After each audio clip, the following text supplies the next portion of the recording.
Bonsoir à toutes et à tous, je suis ravi de vous retrouver pour une nouvelle semaine et une nouvelle édition. Nous sommes le lundi 9 mars, soyez les bienvenus sur Monaco Info. Voici les titres qui seront développés. Vous le savez probablement, le pape Léon XIV se rendra à Monaco le 28 mars. Eh bien, le programme de la journée vient d'être dévoilé et vous allez le découvrir dans quelques instants. C'était un moment émouvant, les retrouvailles des derniers ressortissants monégasques bloqués au Moyen-Orient avec leurs familles. Ils sont arrivés à l'aéroport de Nice hier. Pendant 2 jours, des parlementaires de toute l'Europe sont en principauté dans le cadre de la réunion de la Commission des questions politiques et de la démocratie de l'Assemblée parlementaire du Conseil de l'Europe. Retour sur le premier Grand Prix de la saison où Charles Leclerc est monté sur la 3e marche du podium. Le point sur cette nouvelle édition marquée par de grands changements qui ne font pas forcément l'unanimité. Avec nous le spécialiste Eric Bilderman et le directeur technique des événements à l'Automobile Club de Monaco, Ronan Le Gallou. À l'occasion de la Journée internationale des droits des femmes, Grace Gayoro, joueuse internationale de football, était à Paris pour dévoiler son documentaire intitulé Power au-delà du terrain. Retour sur la projection de cette championne de la paix au sein de l'organisation monégasque Peace and Sport. Et nous terminerons par de la culture entre le concert de ce week-end donné par l'Orchestre Philharmonique de Monte-Carlo et l'exposition de jeunes de l'IUM à la galerie L'Espace 22. Le programme du déplacement du pape Léon XIV a été dévoilé avec entre autres une arrivée en hélicoptère et une grande messe au stade Louis II. Théo Schumer, ça va être une journée chargée le 28 mars. Oui, Fabien, le programme de ce voyage apostolique du pape Léon XIV le 28 mars prochain a été publié cet après-midi par le Saint-Siège et le Palais Princier, relayé par le diocèse de Monaco. Plusieurs temps forts à retenir pour cette visite, avec d'abord l'arrivée du souverain pontife prévue à 9h à l'héliport de Monaco, direction ensuite le Palais Princier pour la première séquence de la journée, audience officielle entre les deux chefs d'État, remise de cadeaux et discours au balcon sous le regard des monégasques et résidents. Notez que l'accès au rocher sera ouvert à tous les visiteurs pour accueillir le cortège avec la Papamobile, mais dans une jauge limitée. L'autre temps fort de la matinée se poursuivra à la cathédrale de Monaco avec la prière de la liturgie des heures, à 11h précisément. Elle durera environ 30 minutes et notez qu'elle ne sera pas ouverte au public, mais se tiendra sur invitation. À 11h40, le cortège redescendra du rocher pour rejoindre cette fois l'église Sainte-Dévote, où le pape rencontrera les jeunes catholiques et les catéchumènes, c'est-à-dire, si vous n'êtes pas familier avec le jargon, les personnes qui se préparent à recevoir le baptême et à entrer dans l'église. Il s'agira d'un moment également ouvert au public. Et la grande séquence de la journée se tiendra l'après-midi, Théo. Oui, le moment le plus populaire de cette visite papale au sens premier du terme aura lieu à 15h30 au stade Louis II. Ce sera la messe du samedi de la 5e semaine du carême, grand moment du calendrier liturgique. Il faudra tout de même s'inscrire pour des raisons évidentes. Et justement, le maire a adressé un courrier aux Monégasques pour préciser toutes les conditions d'accès aux différents sites de la journée. Expliquez-nous. Alors évidemment, vous vous doutez bien que la principauté sera vite saturée, alors l'accès à la place du Palais le matin sera réservé en priorité aux monégasques, conjoints et résidents qui pourront récupérer des bracelets d'accès ainsi que leur place pour le stade Louis II à l'espace Léo Ferré. Pour les monégasques et conjoints, ce sera du 16 au 20 mars et du 18 au 20 mars pour les résidents. Mais pour toutes les séquences de la journée, y compris celles ouvertes à tous, vous pourrez vous rendre sur le site internet qui s'affiche sur votre écran, vous y inscrire à partir du 16 mars et y retrouver toutes les heures auxquelles accéder aux différents sites de l'événement. Et puis à 17h30, il sera l'heure pour le pape Léon XIV de reprendre la direction du Saint-Siège après cette visite historique dont il aura honoré la principauté, je le rappelle, pour la toute première fois à l'époque contemporaine. Voilà donc pour le programme de cette journée que vous pourrez également suivre avec nous en direct sur Monaco Info le 28 mars. Merci Théo. Passons à un sujet qui doit préoccuper grandement le pape Léon XIV, le conflit en ce moment au Moyen-Orient. Eh bien, les derniers ressortissants monégasques qui étaient bloqués dans cette zone sont rentrés hier. Ils sont arrivés à l'aéroport de Nice aux alentours de 19h. Un moment de retrouvailles émouvant avec leurs proches qui les ont accueillis à la sortie. Théo Schumer et Marie-Ève B étaient avec eux et ont pu recueillir leurs témoignages. Il est presque 19h lorsque les derniers monégasques qui étaient bloqués au Moyen-Orient passent les portes du terminal 1 de l'aéroport de Nice.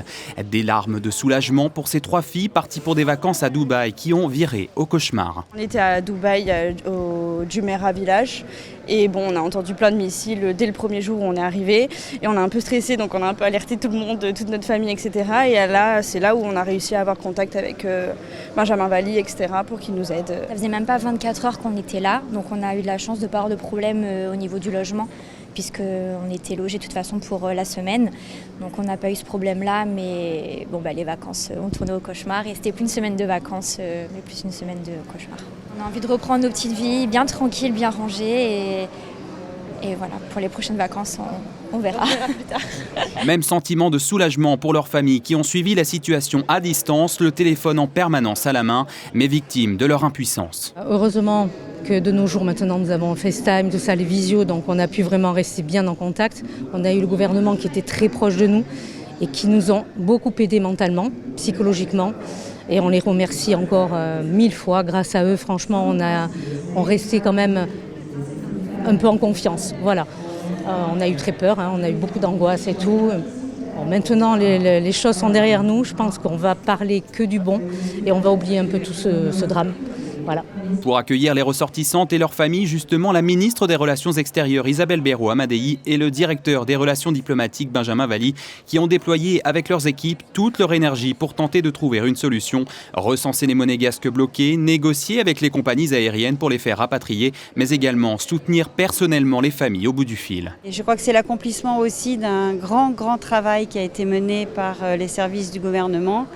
Des réunions qui ont lieu pendant toute la semaine pour essayer de trouver des solutions qui permettent de rapatrier donc, tous nos ressortissants monégasques qui étaient bloqués au Moyen-Orient. Et voilà, nous y sommes arrivés, donc on est très heureux et ce soir de voir le sourire sur les visages à la fois des personnes qui sont rentrées et de leurs familles, c'est une très grande satisfaction.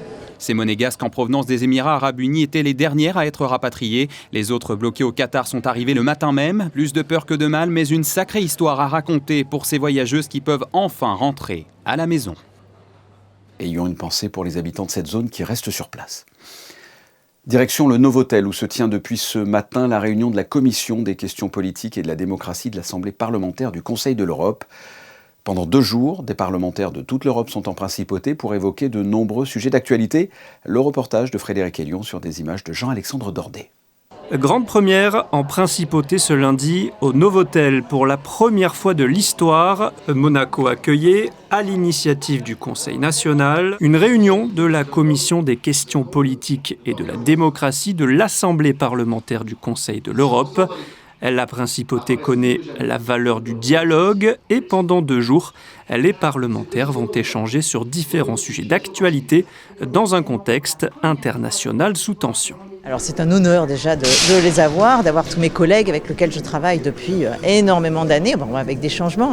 Je fais partie de cette commission depuis très longtemps et surtout le Conseil de l'Europe. Et donc les recevoir là, pour la première fois avant que que Monaco prenne la présidence du comité des ministres, évidemment, c'est un moment historique. C'est cet après-midi que ça va réellement commencer avec des résolutions qui sont en discussion.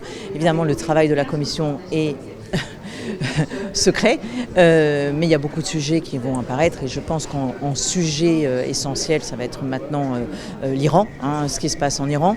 L'Ukraine a toujours beaucoup pris de place dans les discussions, mais on a eu des discussions sur Chypre, on a beaucoup de discussions sur des pays européens qui nous entourent.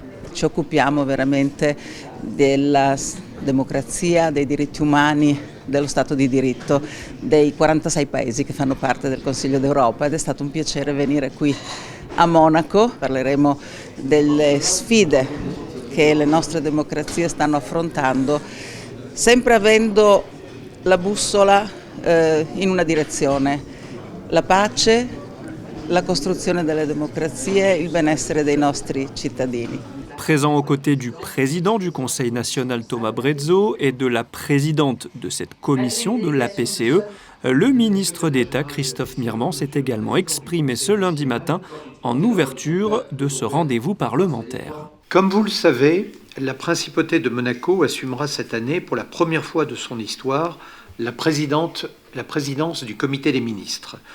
Depuis son adhésion au Conseil de l'Europe en 2004, notre pays n'avait encore jamais été appelé à exercer cette haute fonction. Et nous mesurons à sa juste valeur l'honneur et la responsabilité que cela représente. Ainsi, le gouvernement princier, le Conseil national et l'ensemble des institutions monégasques sont à pied d'œuvre depuis plusieurs mois Et nous nous préparons avec rigueur, enthousiasme et détermination pour faire de cette importante échéance une réussite. Je conclurai en faisant mien les mots du prince Régnier III, qui, alors que nous nous apprêtions à adhérer au Conseil de l'Europe, avait qualifié cette belle institution de famille naturelle de la principauté. Dans un peu plus de 2 mois, le 15 mai 2026, Monaco prendra pour la première fois la présidence du comité des ministres du Conseil de l'Europe. Après avoir pris la direction du collège Charles III ce matin, comme chaque jour de la semaine, les élèves ont été contraints de rentrer chez eux. C'est ce qu'ont appris les parents via Pronote. Un arrêt des cours suite à un incident technique affectant l'ensemble de la distribution d'eau, que ce soit la cantine ou les sanitaires. Le collège Charles III est donc fermé ce lundi. Le département de l'équipement, de l'environnement et de l'urbanisme intervient pour une réparation rapide afin de permettre la reprise des cours dès mardi matin. En sport, nous vous l'avons dit dans une précédente édition, le tennisman Valentin Vachereau s'est qualifié pour les 16e de finale du Master 1000 d'Indian Wells. Il jouera face à Casper Ruud cette nuit, mais ce n'est pas tout. Il vient de se qualifier également en double avec son cousin Arthur Rinderknecht en 8e de finale, en 2-7, 7-5, 6-3 face à la paire Medvedev-Tin.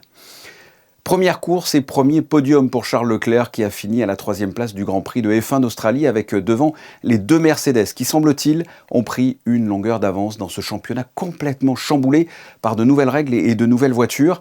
Avec nous, pour décortiquer tout cela, le spécialiste de F1, Eric Bilderman, bonsoir. Bonsoir. Première course, nouvelle ère, nouvelle formule. Avant de décrypter la course en elle-même, expliquez-nous ce qui a changé par rapport à l'année dernière. En fait, on a eu des changements au niveau de l'aérodynamique sur les voitures, mais c'est avant tout le changement moteur. On a désormais des moteurs thermiques qui ne pèsent plus que 50% de la puissance et 50% est désormais lié au moteur électrique. Et il faut donc utiliser la recharge électrique pour, à un moment donné, obtenir un surcroît de puissance. C'est ce qui remplace quelque part le DRS. On n'a plus donc cette relation avec l'effet de sol et les DRS. On est désormais avec des opérations de boost électrique, de surpuissance. Et en fait, on a vu sur ce premier Grand Prix que la technologie, malheureusement, n'est pas au point. Elle est dangereuse. Elle est peu compréhensible, elle est dangereuse. Vous savez, au départ, on a eu quasiment un accident puisque une Racing Bull n'a pas pu ou quasiment pas démarrer, faute, encore une fois, de puissance batterie disponible. Et Colapinto, par miracle, a échappé à un accident. On a vu aussi Piastri partir dans le mur sur le tour de formation parce qu'à un moment donné, il y a eu un surcroît de puissance électrique. Et la veille, en qualification, c'est Max Verstappen qui a eu un accident une fois de plus parce qu'il y a eu un problème qui est lié à la nouvelle technologie. Au moment du départ, c'est très grave. Et qu'est-ce qu'on fait alors ? Qu'est-ce que vont faire les organisateurs ? Ils vont changer ce système ? Ils vont revenir aux anciennes voitures ? Qu'est-ce qu'ils vont faire ? Il va y avoir une réunion déjà il va y avoir des réunions cette semaine, mais comme il y a un Grand Prix ce week-end en Chine, on n'a pas le temps de pouvoir intervenir. En revanche, il va y avoir ensuite la possibilité de travailler sur les réglages justement de la récupération d'énergie pour le Grand Prix du Japon. Et ensuite, je pense qu'il y aura une remise à plat plus fondamentale puisque le Grand Prix de Bahreïn, le Grand Prix d'Arabie Saoudite, du fait des événements autour du Moyen-Orient et de la guerre en Iran, devraient être annulés. S'ils sont annulés, ils ne seront pas remplacés. Et là, on aura certainement, non pas un changement de réglementation, mais tout simplement de mettre le taux de recharge électrique que les constructeurs, que les ingénieurs et que les pilotes peuvent maîtriser. Et ce n'est pas aux pilotes, aux constructeurs et à la technologie, eh bien de quelque part subir ce que l'ingénierie n'est pas capable de maîtriser.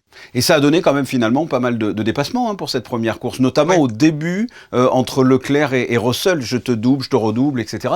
Il y a eu beaucoup de dépassements. Ça a été fantastique. C'est ça le paradoxe, c'est que c'est dangereux, mais les 20 premiers tours sont exceptionnels. Les 8 premiers tours entre Charles avec Lewis qui est en chasse derrière et la bagarre avec George Russell est juste exceptionnel. Donc le spectacle il est au rendez-vous. Il est au rendez-vous malheureusement jusqu'au moment où la virtual safety car a été activée. Les Mercedes sont rentrés et on n'a pas compris les deux Ferrari ne sont pas rentrés. Au moins une des deux, c'est ce qu'a dit Lewis en direct lorsqu'il s'exprime avec ses ingénieurs. Fallait rentrer une des deux voitures pour coller à la stratégie, non pas uniquement de Mercedes, mais de l'ensemble du plateau. Ça a été une vraie déception. C'est dommage. Mais pour le reste, on a vécu 20 tours extraordinaires. J'allais vous en parler justement, ça leur a coûté la course selon vous ou ça n'a pas eu d'incidence au final? Parce que Charles Leclerc au micro à l'arrivée, il n'avait pas l'impression que ça lui ait coûté la course. Et pourtant, nous, spectateurs, quand on regardait, on s'est dit il y a eu quand même une petite boulette de Ferrari. Alors, je pense qu'il y avait vraiment eu effectivement une erreur au niveau stratégie. Qu'elle ait coûté la course, peut-être pas, parce que les Mercedes, aujourd'hui, on le savait avant le début de la saison, ça a été confirmé, sont les voitures les mieux nées et qui maîtrisent le mieux la gestion électronique et la gestion de la puissance. Je pense que le résultat final, ça aurait été certainement un George Russell, mais peut-être qu'on aurait eu un double podium des Ferrari, ou en tout cas, au moins une deuxième place de Charles Leclerc. Et puis des Aston Martin à l'agonie, des Red Bull qui semblent moins fiables et des McLaren qui n'ont plus la suprématie. La hiérarchie a changé là. Oui, elle a changé. Problème pour McLaren, c'est de comprendre comment utiliser justement les fonctions de gestion électronique et électrique du moteur. Mercedes leur livre un moteur extraordinaire, mais n'a pas livré le mode d'emploi. Une année 2026 qui risque de ressembler à 2014 avec l'ère technologique de cette époque-là, où Mercedes était arrivé en ayant mieux compris, mieux interprété le règlement. Aujourd'hui, en 2026, c'est le cas. Alors après, Ferrari a un avantage incroyable, c'est que eux, ils interprètent au mieux la capacité de démarrer, on va dire, sur les chapeaux de roue, pour utiliser un cliché. On a vu hier, c'était extraordinaire. Donc, le départ on peut voir des Ferrari sur... Oui. Ah ouais, et imaginez que ça arrive sur un Grand Prix, je ne vais pas vous citer Monaco, parce que là, vous allez me dire, je vous adresse un clin d'œil appuyé, mais si, en partant deuxième ou troisième, à la sortie de somme des votes, vous avez Lewis et Charles qui arrivent à doubler la Mercedes qui serait en pôle, ça serait course gagnée. Donc, cet avantage-là, j'espère qu'ils vont le garder au moins jusqu'à Monaco. Justement, Leclerc a ses chances là pour le titre, ou ça va quand même être compliqué face aux Mercedes qui sont pour l'instant très très fortes? Je crois que ça va être compliqué. Sur le papier, Mercedes, vous savez, ils savaient depuis plusieurs saisons qu'ils ne pourraient jamais être champions du monde dans l'ancienne réglementation. Ils ont travaillé, et depuis des mois et des mois, tout le paddock sait que le moteur Mercedes est extrêmement bien né. Il y a de la fiabilité, il y a un très bon pilote qui est à maturité, George Russell.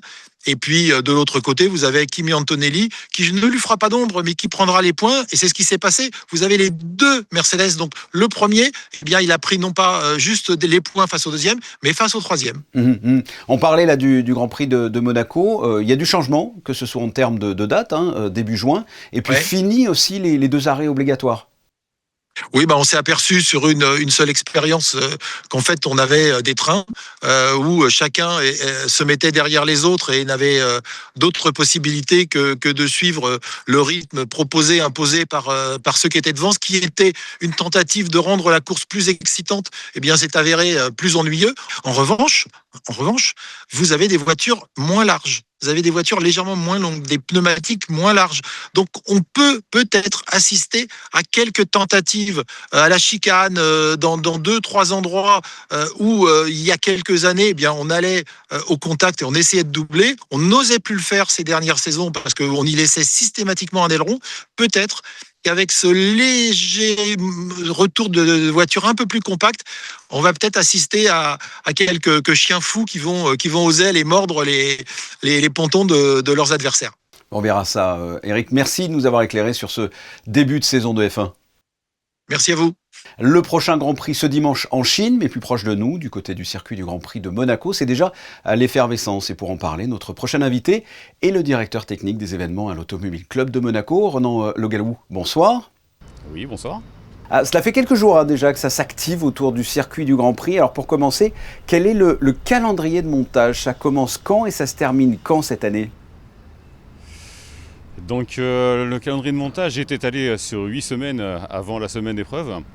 On a plusieurs phases. On commence déjà par les grosses structures. Ça dure environ 1 mois. Et après, on fait tout ce qui est à l'intérieur des bâtiments, toutes les connexions électriques, informatiques, voilà. Et toute la partie rail autour du circuit dure, elle, 5 semaines, donc elle va commencer la semaine prochaine. Voilà. D'accord. Et quelle est la complexité de monter comme ça 3 Grands Prix dans une période condensée? Le problème, c'est que en fait, le circuit reste le même, mais le problème, c'est que tous les paddocks sont complètement différents et on a un temps extrêmement serré pour monter, par exemple, pour la F1, on a des très gros bâtiments à monter sur le quai Antoine Ier, et donc on a très peu de temps, en fait. D'accord. C'est la succession d'événements qui est compliquée. D'accord. Donnez-nous quelques chiffres, si vous en avez. Je ne sais pas, le nombre de personnes qui travaillent autour de ce montage, le nombre de prestataires de services, les tonnes de matériel. Qu'est-ce que vous avez en termes de chiffres ? Alors, en termes de prestataires, on a environ entre 70 et 80 entreprises. Ah oui. On a actuellement 80 personnes qui travaillent pour nous. On monte jusqu'à 200 personnes. Niveau tonnage, rien que la partie modulaire qui est sur le quai Albert Ier, vous avez 1200 tonnes de bâtiments modulaires.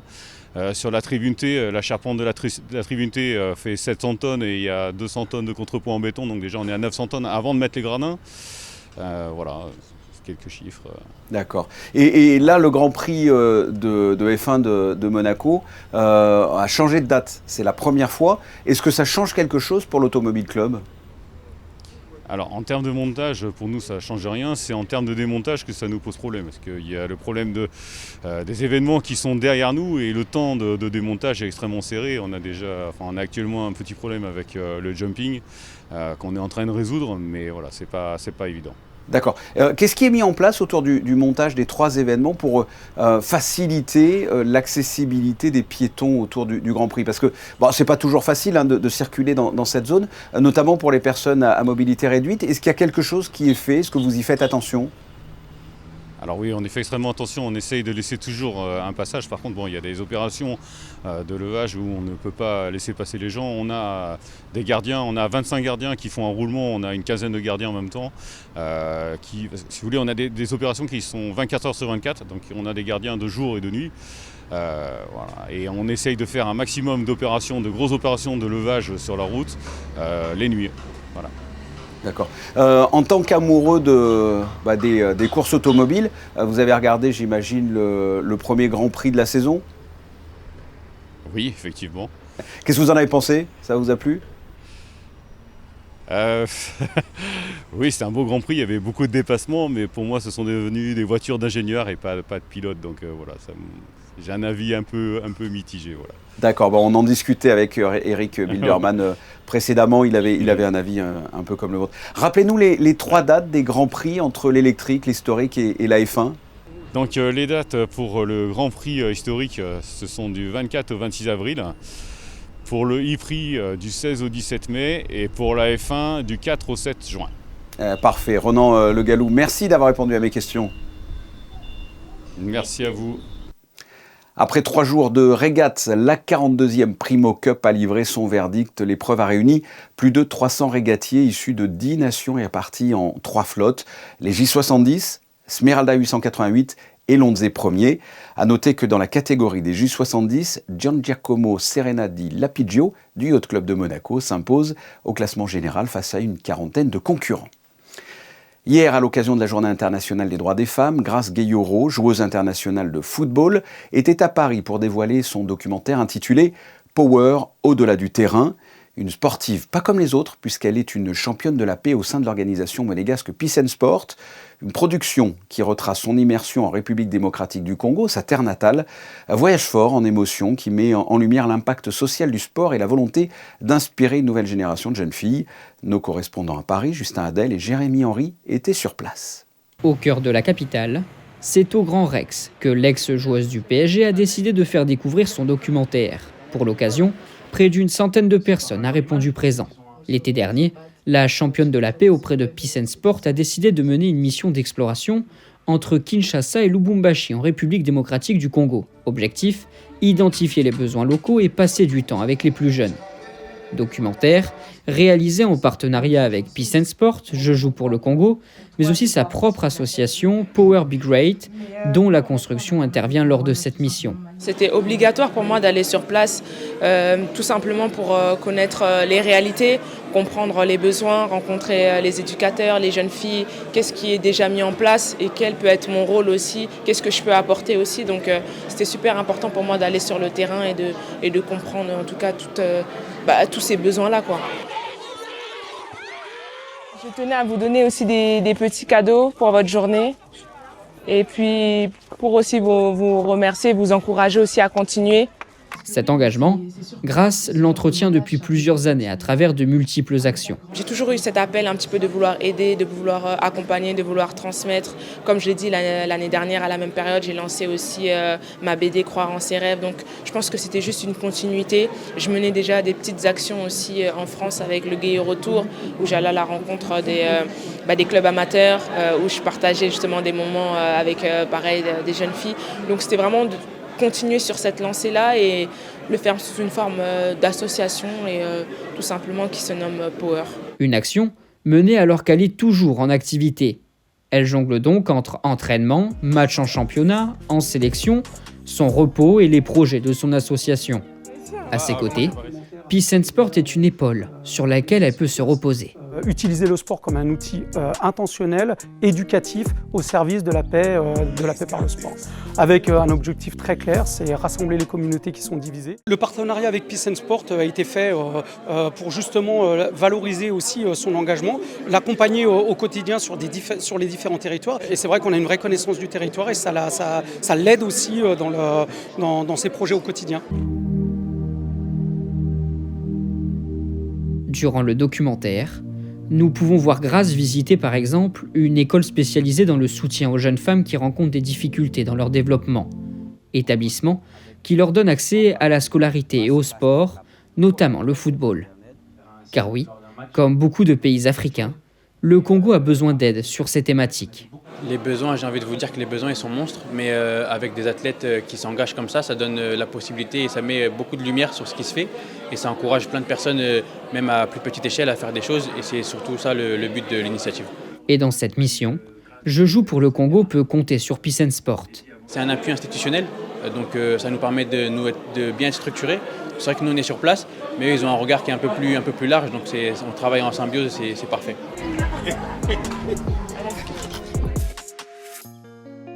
Une fois encore, cet engagement avec la championne de la paix 2025 montre à quel point les actions de Peace and Sport menées avec d'autres associations sont reconnues et qualifiées d'importantes à l'international.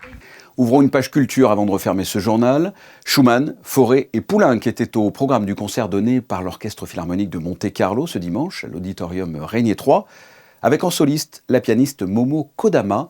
L'OPMC était dirigé par Christian Zacharias. Reportage de José Sacré et Alexandra Paolini.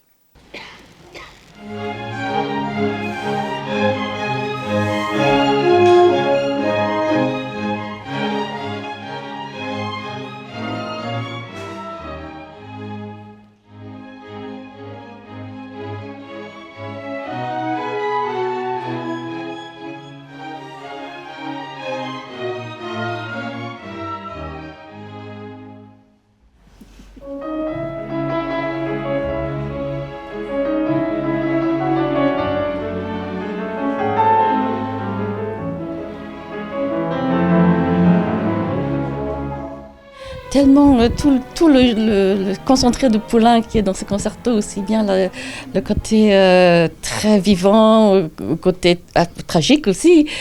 Et apparemment, c'était la première monégasque. Donc, je suis très heureuse de l'avoir créée ici, avec ce merveilleux orchestre avec lequel j'étais déjà venue à 2 reprises. Donc, voilà, je me sens presque un peu en famille maintenant.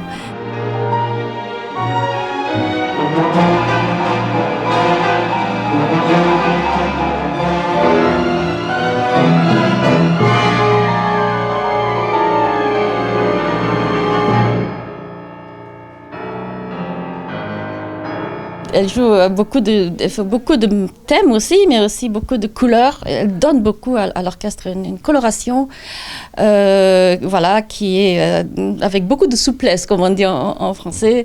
Et c'est un plaisir aussi de travailler pour la première fois avec Christian Zacharias, que je connaissais comme pianiste, évidemment. J'ai écouté beaucoup de ses concerts en tant que pianiste, mais voilà, c'est la première fois qu'on est sur scène ensemble, donc c'était aussi une grande joie.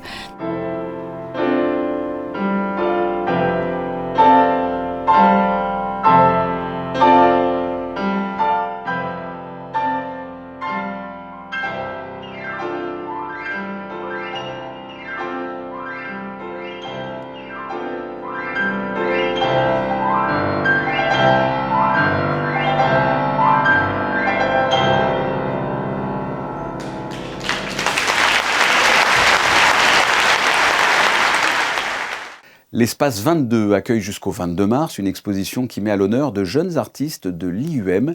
Toutes les explications dans ce reportage de Frédéric Hélion et Jean-Alexandre Dordet. C'est une sorte de tremplin et aussi une opportunité de mettre un pied dans le monde de l'art et de montrer leur talent. 17 jeunes étudiants de l'IUM, l'Université internationale de Monaco, exposent en ce moment leurs œuvres à l'espace 22.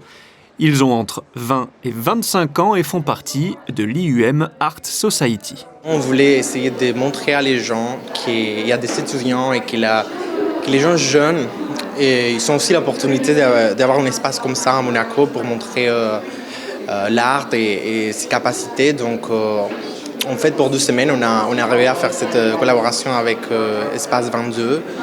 Et on est très contents et très fiers aussi d'avoir pris cette opportunité pour les gens de l'université. Sur 2 étages, il est donc possible d'admirer et découvrir des photographies, mais aussi différentes sculptures ou peintures.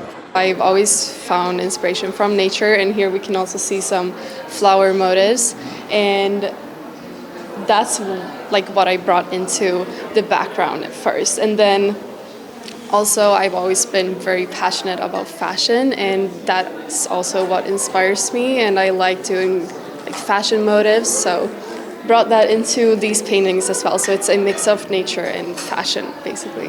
L'exposition Spring de l'IUM Art Society est à découvrir jusqu'au 22 mars à l'espace 22, de midi à 19h du lundi au vendredi et de midi à 16h le week-end. Et une dernière exposition pour finir, l'aquarelliste David D'Alessandro présente une 50aine de ses œuvres au restaurant Le Marius sur le quai Antoine Ier. Cette exposition qui sublime le corps des femmes s'appelle Master of Watercolor. Et sachez que l'artiste sera sur place pour 3 live paintings mardi, mercredi et jeudi de 14h à 18h30. Nous vous en avons parlé au tout début de ce journal. Les derniers ressortissants monégasques qui étaient bloqués au Moyen-Orient sont rentrés hier. Eh bien, ce sont également les photos de fin de journal de Stéphane Dana. À suivre, la météo d'Alban Gingembre et juste après, les experts basket de Frédéric Hélion et Ali Traoré. Ce journal est terminé, on se retrouve mardi à 19h. Je vous souhaite de passer une excellente soirée sur Monaco Info. À demain.